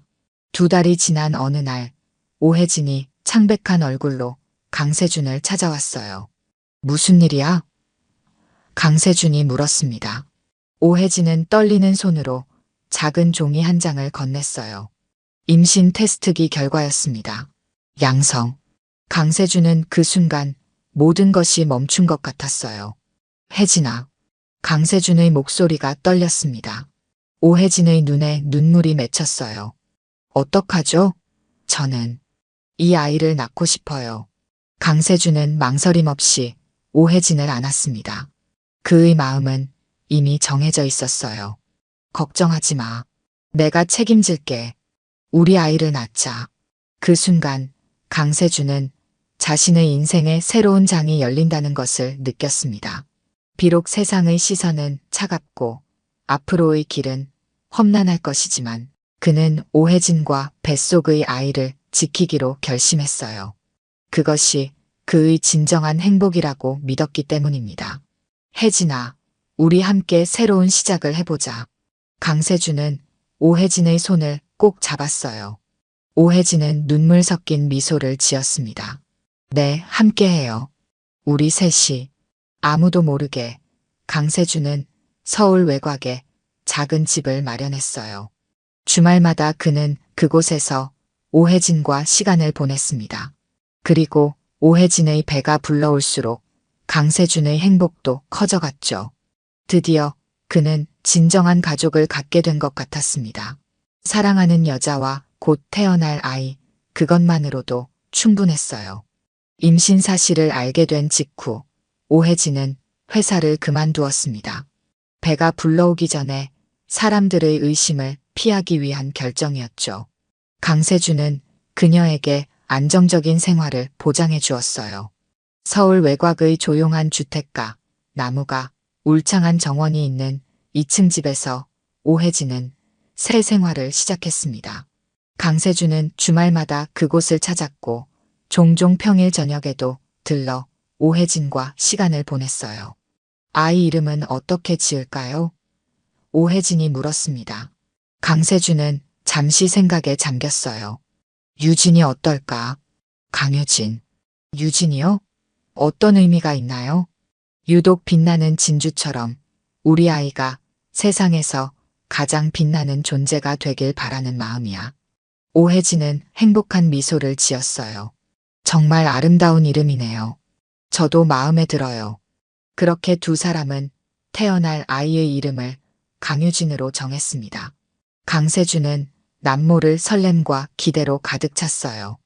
비록 세상에 공개할 수 없는 가족이지만 그의 마음속에서는 이미 완벽한 가족이었습니다. 어느 화창한 봄날, 마침내 강유진이 세상에 나왔어요. 작고 연약한 존재였지만 강세준에게는 세상 전부와도 바꿀 수 없는 보물이었습니다. 강세준은 처음으로 딸을 안았을 때 눈물을 참을 수 없었어요. 작은 손가락이 그의 손가락을 꼭 붙잡는 순간 그는 이 아이를 위해 모든 것을 바칠 수 있다는 것을 깨달았습니다. 세준 씨, 우리 유진이 정말 당신을 닮았어요. 오혜진이 행복한 표정으로 말했어요. 강세준은 고개를 끄덕였습니다. 유진은 정말 그를 닮았어요. 특히 눈매와 입술 모양이 그대로였습니다. 비록 공식적으로 인정할 수는 없지만 유진은 분명 그의 피와 살을 이어받은 딸이었죠. 시간이 흐르면서 유진은 쑥쑥 자라났어요. 첫 걸음마를 떼고 첫 단어를 말하고 매일매일 새로운 것을 배워가는 모습에 강세준은 무한한 기쁨을 느꼈습니다. 그는 회사 일로 바빴지만 유진과의 시간을 최대한 소중히 여겼어요. 주말마다 그는 유진을 안고 정원을 거닐거나 동화책을 읽어주거나 때로는 피아노 앞에 앉아 간단한 멜로디를 가르쳐 주기도 했습니다. 아빠, 이 노래 또 불러줘요. 3살이 된 유진이 조르곤 했어요. 강세준은 딸을 위해 특별한 자장가를 만들었습니다. 단순하지만 따뜻한 멜로디의 그 노래는 유진이 가장 좋아하는 노래가 되었어요. 강세준은 매일 밤 전화로 유진에게 그 노래를 불러주었고 유진은 그 노래를 들으며 잠이 들곤 했습니다. 그러나 행복한 시간은 오래 가지 않았어요. 강세준의 이중 생활을 의심하던 처가 쪽에서 사람을 붙여 그를 감시하기 시작했습니다. 결국 그들은 오혜진과 유진의 존재를 알아냈어요. 당신 미쳤어요? 이런 짓을 하다니. 아내 윤미경이 분노했습니다. 강세준은 침착하게 대응하려 했어요. 미경, 나에게도 행복할 권리가 있어. 이해해 주길 바라진 않아. 다만 내 선택을 존중해줬으면 해. 존중이요? 당신이 우리 가문을 욕보이는 짓을 하는데 어떻게 존중해요? 사생아까지 만들어 놓고. 윤미경의 분노는 하늘을 찔렀어요. 그녀는 즉시 친정 아버지인 윤 회장에게 이 사실을 알렸습니다. 윤 회장의 노여움은 더 컸죠. 그는 강세준을 불러 엄중하게 경고했어요. 내가 당신을 이 자리까지 올려준 것을 잊었나? 이런 추잡한 짓을 하다니 경악을 금치 못하겠네. 당장 그 여자와 아이를 정리하게. 그렇지 않으면 당신은 모든 것을 잃게 될 거야. 강세준은 처음으로 윤 회장에게 반항했습니다. 저도 인간입니다. 행복할 권리가 있어요. 그들은 제 가족이에요. 가족? 웃기지 마. 당신의 가족은 내 딸과 당신 사이에 태어난 자식들이야.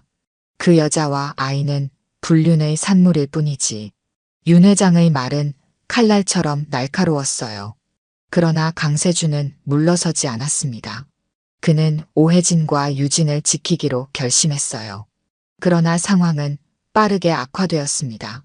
어느 날 오혜진에게서 다급한 전화가 왔어요. 세준 씨, 누군가 우리를 감시하는 것 같아요.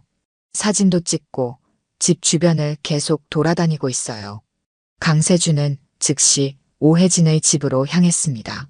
하지만 그가 도착했을 때 이미 집은 텅 비어 있었어요. 오혜진과 유진은 흔적도 없이 사라져 있었습니다. 다만 피아노 위에 짧은 쪽지 하나만 남아 있었어요. 당신과 유진을 위해 떠납니다. 우리를 찾지 마세요. 사랑합니다. 강세준은 그 자리에 주저앉았어요. 그의 세계가 무너져 내리는 것 같았습니다. 그는 오혜진과 유진을 찾기 위해 모든 수단을 동원했지만 그들은 정말로 흔적 없이 사라졌어요. 강세준은 그제서야 처가의 힘이 얼마나 강대한지 깨달았습니다. 오혜진과 유진이 사라진 후 강세준의 삶은 완전히 달라졌습니다. 그는 자신의 가족을 찾기 위해 사설 탐정을 고용했고 가능한 모든 수단을 동원했으나 아무런 소득이 없었습니다. 마치 두 사람이 이 세상에서 증발한 것 같았습니다. 강세준은 점차 현실을 받아들일 수밖에 없었습니다. 그들은 정말 찾을 수 없는 건가? 강세준은 사무실에서 혼자 중얼거렸습니다. 회사에서 그는 더욱 냉혹한 경영자로 변모했습니다. 감정을 드러내지 않고 오직 일에만 몰두했으니까요. 주변 사람들은 그의 변화를 느꼈지만 아무도 그 이유를 알지 못했습니다. 강세준의 아내 윤미경과의 관계는 더욱 차가워졌고 두 사람은 한 지붕 아래 살면서도 서로 다른 세계에 존재하는 것 같았습니다. 당신이 그 여자를 잊었기를 바랍니다. 어느 날 윤미경이 말했습니다. 강세준은 무표정하게 대답했습니다. 걱정할 필요 없소. 이제 나는 오직 회사와 가문을 위해 살 뿐입니다. 그의 말은 사실이면서도 거짓이었습니다. 겉으로는 모든 것을 포기한 척했지만 내면에서는 여전히 오혜진과 유진에 대한 그리움으로 가득 찼습니다. 밤마다 그는 유진을 위해 만들었던 자장가를 혼자 흥얼거렸습니다. 그것만이 그들과의 유일한 연결고리였으니까요. 세월이 흘러 강세준은 회장 자리에 올랐습니다. 그의 사업수완은 강그룹을 한국 최고의 기업 중 하나로 성장시켰습니다. 언론은 그를 경영의 이라 불렀고 모든 이가 그의 성공을 부러워했습니다. 하지만 강세준 자신은 공허함을 느꼈습니다. 성공과 부, 권력은 그에게 진정한 행복을 가져다 주지 못했으니까요. 매년 유진의 생일이 되면 강세준은 조용히 사무실에 남아 케이크에 촛불을 켰습니다. 생일 축하한다, 내 딸. 그리고는 혼자서 촛불을 불어 껐습니다. 아무도 모르는 그만의 의식이었습니다. 그렇게 10년이 지났습니다. 유진은 이제 13살 사춘기에 접어들었을 나이입니다. 강세준은 종종 그녀가 어떤 모습으로 자라고 있을지 상상했습니다. 학교에서 친구들과 어울리는 모습, 피아노를 연주하는 모습, 웃고 있는 모습. 그러한 상상은 강세준에게 작은 위안이 되었습니다. 또 다시 10년이 흘렀습니다. 강세준은 65살이 되었고 강그룹은 더욱 거대해졌습니다. 그 사이 아내 윤미경은 해외에서 살기 시작했고 두 사람은 사실상 별거 상태였습니다. 강세준은 점점 더 고독해졌습니다. 때때로 그는 자신이 살아온 인생을 돌아보았습니다. 성공했지만 행복하지 않은 인생, 그것이 그의 평가였습니다. 회장님, 이건 어떻게 처리할까요? 비서가 물었습니다. 내 판단에 맡기게. 강세준은 차갑게 대답했습니다. 주변 사람들은 강세준을 두려워했습니다. 그는 감정을 드러내지 않는 완벽한 경영자였으니까요. 하지만 아무도 모르게 그는 여전히 오혜진과 유진을 찾기 위한 노력을 계속했습니다. 사설 탐정 몇 명을 고용해 정기적으로 수소문했고 관련 정보가 있을 만한 곳을 찾아다녔습니다. 하지만 매번 결과는 실망스러웠습니다. 죄송합니다, 회장님. 이번에도 아무런 단서를 찾지 못했습니다. 강세준은 체념하는 법을 배워야 했습니다. 아마도 오혜진은 의도적으로 그와의 모든 연결을 끊기 위해 노력했을 것입니다. 그녀의 결정을 존중해야 한다는 것을 알면서도 강세준은 포기할 수 없었습니다. 어느 날 강세준은 우연히 거리에서 피아노 연주를 듣게 되었습니다. 그 곡은 오혜진이 자주 연주하던 쇼팽의 녹턴이었습니다. 강세준은 발걸음을 멈추고 잠시 그 연주에 귀를 기울였습니다. 연주자는 오혜진이 아니었지만 그 음악은 강세준에게 오래된 기억을 되살려 주었습니다. 아직도 그녀를 잊지 못했군. 강세준은 스스로에게 말했습니다. 그날 밤 강세준은 오랜만에 꿈을 꾸었습니다.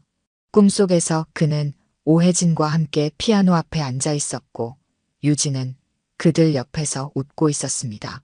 완벽한 가족의 모습이었습니다. 꿈에서 깨어났을 때 강세준의 얼굴엔 눈물이 흐르고 있었습니다. 내가 잘못했던 걸까? 더 강하게 싸웠어야 했을까? 그러나 후회는 이미 늦었습니다. 강세준은 오혜진과 유진 없이 살아가는 법을 받아들여야 했습니다. 그는 자신의 회한을 가슴 깊이 묻고 앞으로 나아가야 했습니다. 그것이 그가 할 수 있는 유일한 일이었습니다. 세월은 빠르게 흘렀고 강세준은 어느덧 70살을 바라보는 나이가 되었습니다. 그는 이제 회장직에서 물러나 명예회장이 되었지만 여전히 회사 일에 깊이 관여했습니다. 일이 그의 유일한 낙이었으니까요.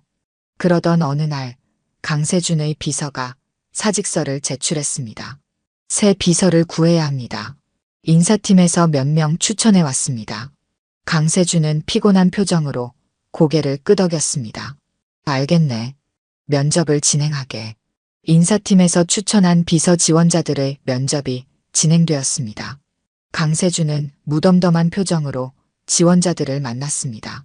모두 뛰어난 이력을 가진 인재들이었지만 어떤 특별함도 느껴지지 않았습니다. 마지막 지원자를 들여보내주세요. 강세준은 지친 목소리로 말했습니다. 문이 열리고 마지막 지원자가 들어왔습니다. 30살 정도의 젊은 여성, 단정한 차림새와 또렷한 눈빛이 인상적이었습니다. 안녕하십니까, 회장님. 강유진이라고 합니다. 강세준은 순간 귀를 의심했습니다. 강유진. 그가 딸에게 지어준 이름이었습니다. 흔한 이름일 수도 있겠지만 왠지 모를 떨림이 그의 가슴을 스쳤습니다. 안께 강유진 씨. 강세준은 평정심을 유지하려 노력했습니다. 면접은 일상적인 질문들로 시작되었습니다. 유진의 답변은 명확하고 자신감이 넘쳤습니다. 그녀는 외국어 능력이 뛰어났고 업무 경험도 풍부했습니다. 이력서상으로는 완벽한 후보였습니다. 유진 씨, 지원 동기가 무엇인가? 강세준이 물었습니다. 유진은 잠시 생각하더니 진실된 눈빛으로 대답했습니다.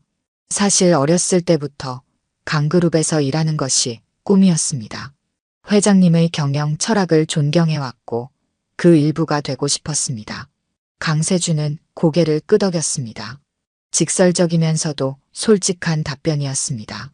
그는 문득 유진의 얼굴을 자세히 살펴보았습니다. 어딘가 낯익다는 느낌, 특히 그녀의 눈매와 입술 모양이 기억 속 누군가를 닮아 있었습니다. 유진 씨는 가족 관계가 어떻게 되는가? 갑작스러운 질문이었습니다. 유진은 잠시 당황했지만 곧 차분하게 대답했습니다. 어머니와 단둘이 살고 있습니다. 아버지는 제가 어릴 때 돌아가셨습니다. 강세준의 가슴이 묘하게 조여왔습니다. 단지 우연일 뿐이라고 생각하려 했지만 이상한 예감이 그를 놓아주지 않았습니다. 그는 더 이상 질문하지 않았습니다. 개인적인 호기심을 채우기 위해 사생활을 캐묻는 것은 비윤리적이라고 생각했습니다. 면접은 여기까지입니다. 결과는 내일 알려드리겠습니다. 유진은 공손하게 인사하고 방을 나갔습니다. 그녀가 나간 후 강세준은 오랫동안 자리에 앉아 생각에 잠겼습니다. 그의 직감은 그녀가 자신의 딸일지도 모른다고 속삭였습니다. 하지만 이성은 그것이 단지 우연의 일치일 뿐이라고 말했습니다. 다음 날 강세준은 인사팀에 강유진을 채용하라고 지시했습니다. 그는 자신의 결정이 순전히 업무적 판단에서 비롯되었다고 스스로를 설득하려 했지만 내심 그녀에 대한 호기심과 알 수 없는 끌림이 있었습니다. 유진은 한 달 뒤 공식적으로 강세준의 비서로 일을 시작했습니다. 그녀는 유능했습니다. 꼼꼼하고 효율적으로 일을 처리했으며 강세준의 업무 스타일을 빠르게 파악했습니다. 회사 내에서도 그녀의 능력은 인정받았습니다. 강세준은 유진을 관찰했습니다. 그녀의 말투, 움직임, 습관까지 어딘가 오혜진과 닮아 있었습니다. 특히 무의식적으로 콧노래를 부르는 습관이 오혜진과 흡사했습니다. 하지만 강세준은 자신의 생각을 확인할 방법이 없었습니다. 직접적으로 물어볼 수도 없었습니다. 며칠이 지나 강세준은 조심스럽게 유진의 과거에 대해 물었습니다. 유진 씨, 학창시절은 어땠나? 유진은 미소 지으며 대답했습니다. 평범했습니다. 어머니가 피아노를 가르치셔서 저도 어릴 때부터 피아노를 배웠습니다. 음악학원을 운영하시다가 몇 년 전 은퇴하셨습니다. 피아노. 강세준의 심장이 빠르게 뛰기 시작했습니다. 오혜진은 피아니스트였습니다. 그리고 피아노를 가르쳤다니. 이것도 우연일까요? 실례지만 어머니 성함이 어떻게 되시나? 유진은 의아한 표정을 지었지만 대답했습니다. 오미영입니다. 왜 물으시는 거죠? 오미영. 오혜진이 아니었습니다. 강세준은 실망감을 감추려 노력했습니다. 아마도 정말 우연의 일치일 뿐이었나 봅니다. 아니, 그냥 궁금해서. 요즘 자네 어머니 건강은 어떠신가? 건강하십니다만 가끔 허리 통증으로 고생하십니다. 젊었을 때 사고를 당하셔서 후유증이 있으시거든요. 강세준은 더 이상 묻지 않았습니다. 그의 마음속에서는 여전히 의문이 남아 있었지만 억지로 연관성을 찾으려는 것은 무의미했습니다. 그는 유진을 그저 유능한 비서로 대하기로 마음먹었습니다. 시간이 흘러 유진과 강세준은 업무적으로 더욱 가까워졌습니다. 유진은 강세준의 마음을 읽는 듯 항상 한 발 앞서 일을 준비했고 강세준은 그런 유진을 신뢰했습니다.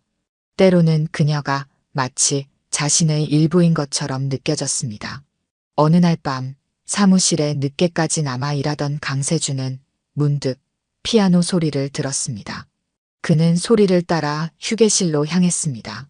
유진이 작은 전자 피아노 앞에 앉아 연주하고 있었습니다. 쇼팽의 녹턴, 오혜진이 자주 연주하던 그 곡이었습니다. 강세준은 소리 없이 문가에 서서 그녀의 연주를 들었습니다. 유진의 연주 스타일은 오혜진과 달랐지만 그 감성만큼은 묘하게 닮아 있었습니다. 마지막 음이 사라졌을 때 강세준은 무의식적으로 박수를 쳤습니다. 회장님, 유진은 놀란 표정으로 일어섰습니다. 죄송합니다. 방해가 되었다면 사과드립니다. 아니야, 아름다운 연주였어. 내 어머니에게 배운 건가? 유진은 고개를 끄덕였습니다. 네, 어머니는 훌륭한 피아니스트셨습니다. 저보다 훨씬 뛰어나셨죠. 였었다. 과거형. 강세준의 마음이 무거워졌습니다. 혹시 오혜진에게 무슨 일이 있었던 걸까요? 하지만 그는 다시 자신을 다잡았습니다. 오미영과 오혜진은 다른 사람입니다. 그저 우연의 일치일 뿐입니다. 유진이 강세준의 비서로 일한 지 2달이 지났습니다. 그녀는 이제 완벽하게 업무에 적응했고 강세준의 비서실은 그 어느 때보다 효율적으로 운영되고 있었습니다. 강세준은 유진의 일하는 모습을 보며 묘한 자부심을 느꼈습니다. 마치 오래 알아온 사람을 보는 것 같은 친숙함이 있었습니다.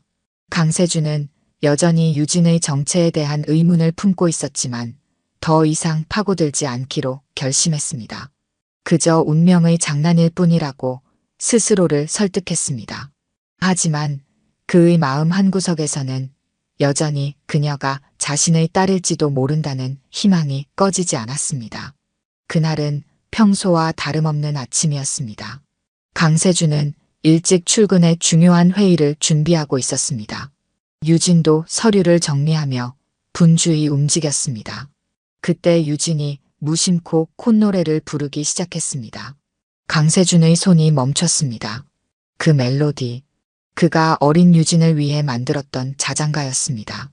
단순하지만 특별한, 세상에 단 하나뿐인 그 멜로디를 유진이 부르고 있었습니다. 강세준의 시간이 멈춘 것 같았습니다.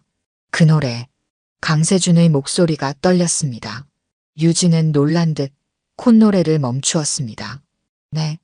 아, 죄송합니다. 업무 중에 콧노래를 불러서요. 아니, 그 멜로디가 어디서 들어본 것 같아서 말이야. 유진은 미소를 지었습니다. 어머니가 어릴 때 불러주시던 자장가입니다. 사실 제 아버지께서 만드셨다고 해요. 어머니는 그 노래를 정말 소중히 여기셨습니다. 강세준의 심장은 거의 멈출 것 같았습니다. 그의 모든 의심이 확신으로 변하는 순간이었습니다. 그 멜로디는 그가 직접 만든 것이었습니다. 다른 사람이 우연히 같은 멜로디를 만들 가능성은 거의 없었습니다. 유진은 정말로 그의 딸이었습니다. 오미영이라는 이름은 아마도 오혜진이 새로 만든 신분일 것입니다. 강세준은 혼란스러웠습니다. 자신의 딸이 눈앞에 있다는 사실을 알게 되었지만 어떻게 반응해야 할지 몰랐습니다. 갑자기 모든 것을 털어놓는다면 유진은 어떤 충격을 받을까요? 게다가 오혜진은 분명 이유가 있어 새로운 정체성을 만들었을 것입니다. 회장님, 괜찮으신가요? 갑자기 얼굴이 창백해지셨는데요. 강세준은 정신을 차렸습니다. 아, 괜찮네. 그냥 잠시 생각에 잠겼을 뿐이야.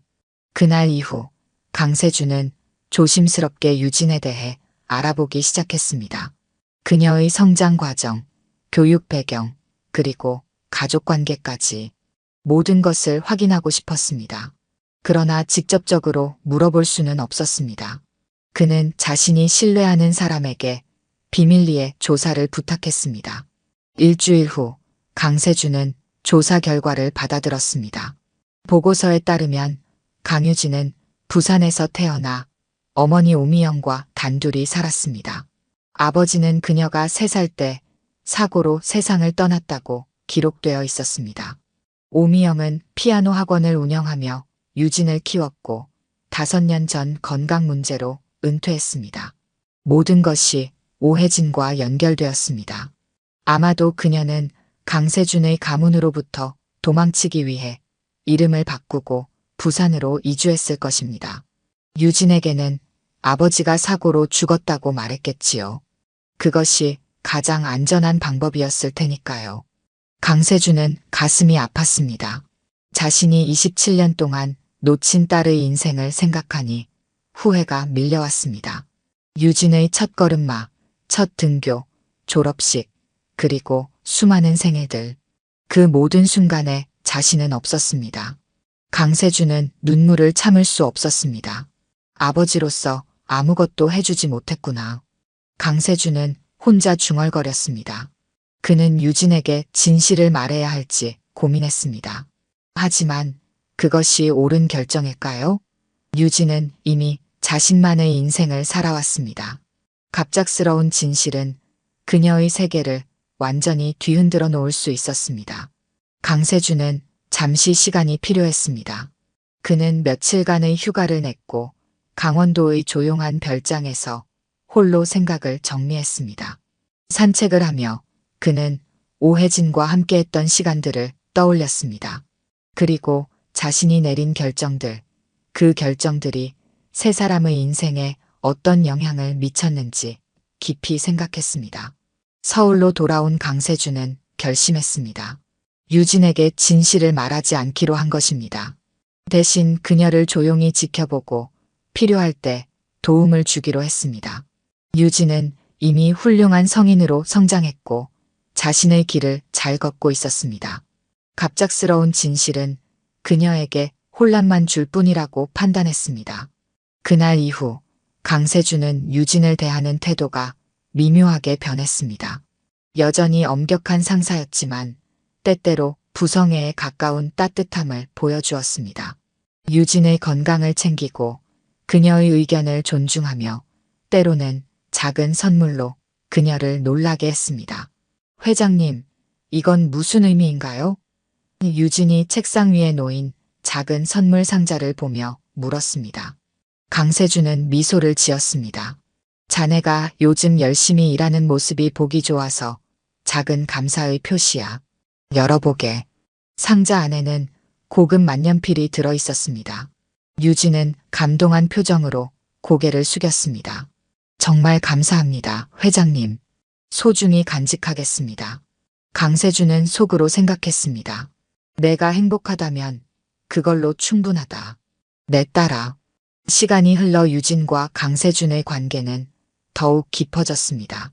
유진은 종종 개인적인 이야기를 강세준에게 털어놓았고 강세준은 그녀의 이야기를 경청했습니다. 그는 딸의 이야기를 들으며 조금씩 그녀의 삶을 이해해 나갔습니다. 어머니는 항상 저에게 자신을 믿으라고 가르치셨어요. 다른 사람들의 시선에 흔들리지 말고 내 길을 가라고요. 유진이 말했습니다. 강세준은 고개를 끄덕였습니다. 그것은 분명 오해진다운 가르침이었습니다. 그녀는 항상 자유로운 영혼이었으니까요. 1년이 지났습니다. 강세준은 75세가 되었고 그의 건강은 점점 악화되고 있었습니다. 의사들은 안정을 취하라고 권했지만 그는 여전히 매일 출근했습니다. 회사는 그의 마지막 삶의 의미였고 그곳에서 유진을 볼 수 있었기 때문입니다. 어느 날 강세준은 사무실에서 갑자기 가슴 통증을 느꼈습니다. 유진이 재빨리 그를 병원으로 데려갔고 검사 결과 심근경색 초기 증상이었습니다. 의사는 즉각적인 입원과 치료를 권했고 강세준은 처음으로 의사의 조언을 따랐습니다. 회장님, 건강이 가장 중요합니다. 제가 업무는 잘 챙기고 있으니 걱정하지 마세요. 유진이 병실을 방문해 말했습니다. 강세준은 미소 지었습니다. 고맙네, 유진 양. 자네가 있어 정말 다행이야. 유진은 매일 병원을 찾아와 업무 보고를 하고 강세준과 시간을 보냈습니다. 그녀는 종종 병실에서 작은 전자 피아노로 연주를 해주기도 했습니다. 그 모습은 오혜진을 강하게 떠올리게 했습니다.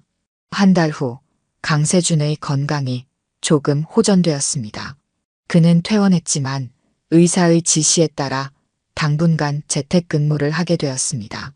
유진은 자주 그의 자택을 방문해 업무를 도왔습니다. 어느 날 유진이 강세준의 서재에서 일하던 중 우연히 책장 위에 놓인 사진 한 장을 발견했습니다. 오래된 사진이었고 그 안에는 젊은 여성과 어린 소녀가 있었습니다. 유진은 잠시 사진을 바라보다가 흠칫 놀랐습니다. 어머니, 유진의 목소리가 떨렸습니다.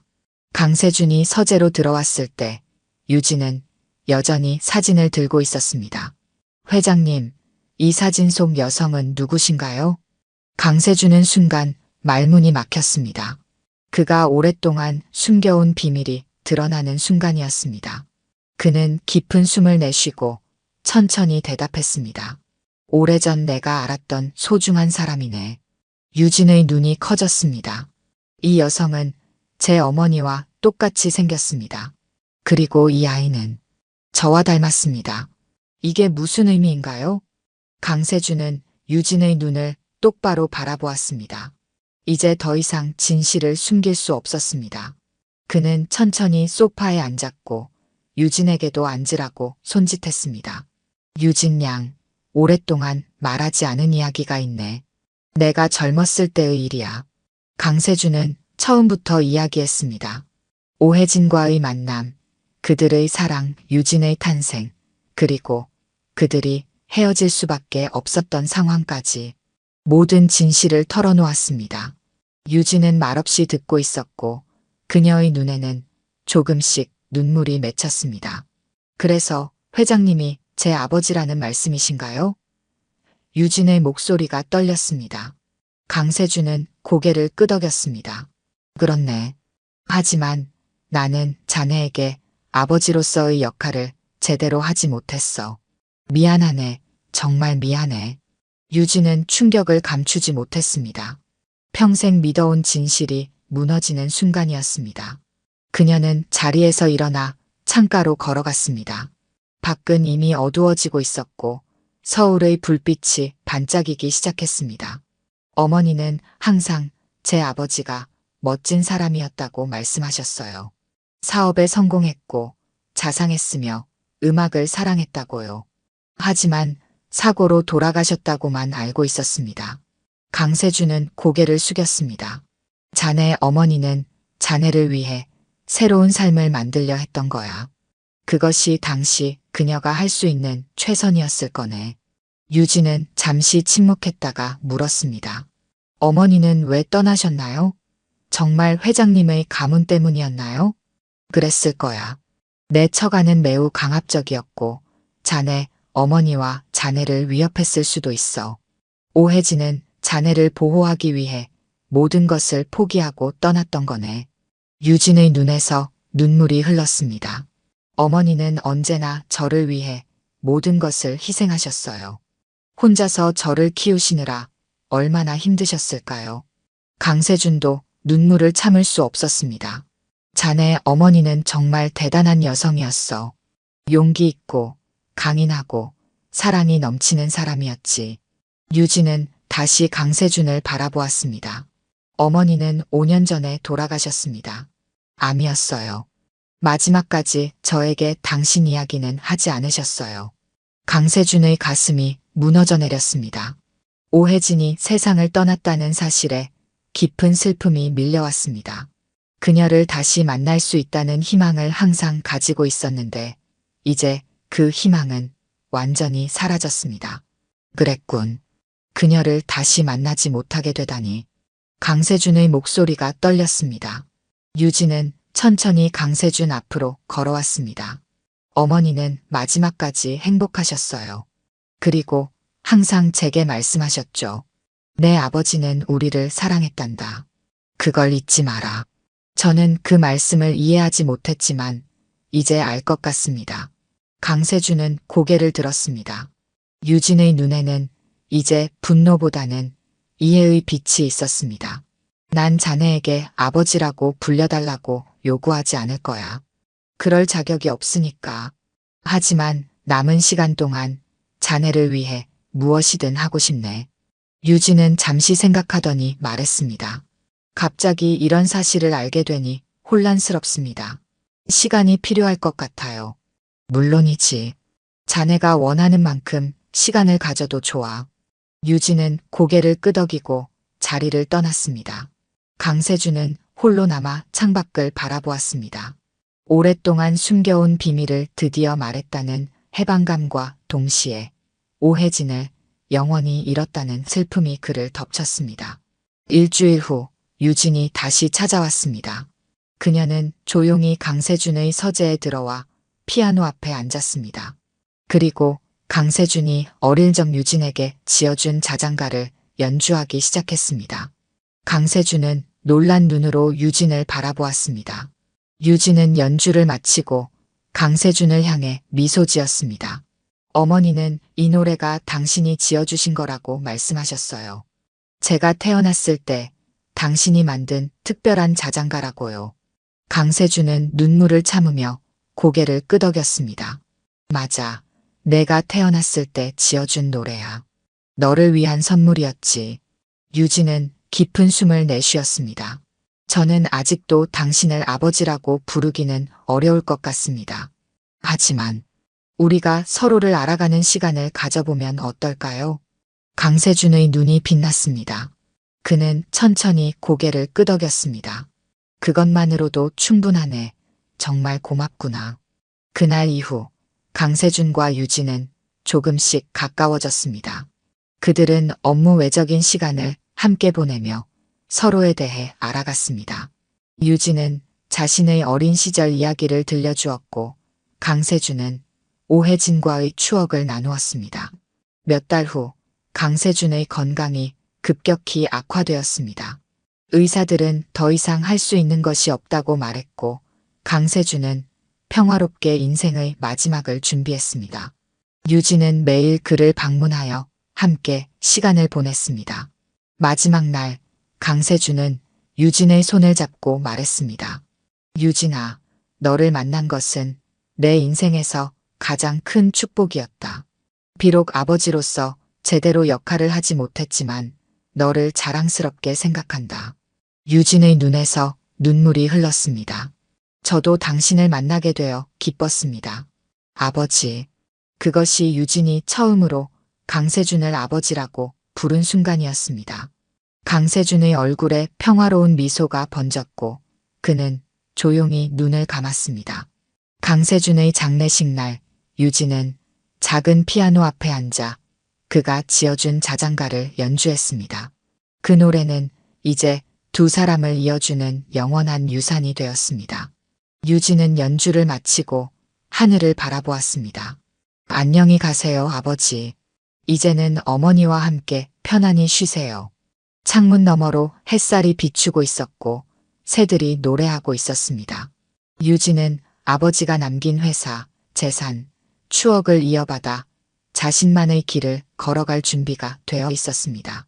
그것이 강세준과 오혜진이 바랐던 것임을 그녀는 알고 있었습니다.